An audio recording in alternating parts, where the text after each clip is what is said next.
కృతజ్ఞతతో స్తుతి పాడేద నా యేసు నాథా,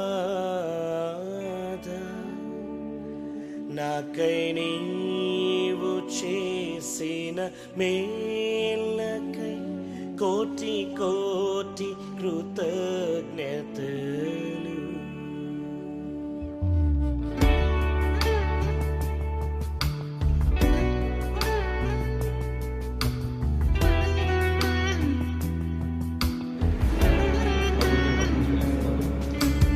చిన్నప్పటి నుంచి కూడా ఇందాక అసలు అడిగాడు కదా, నా బర్త్డే వచ్చిందంటే ఆ రోజు నాకు ఏదో డిస్టర్బెన్స్ అనమాట.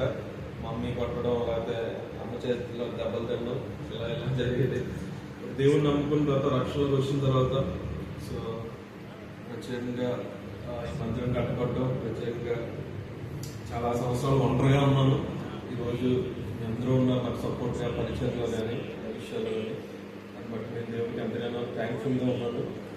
సో మన ఇంకా రానున్న దినాల్లో ఇంకా మనం దేవునికి ఆయన పని నిమిత్తం మనం కష్టపడాలి. మనం అంతా కూడా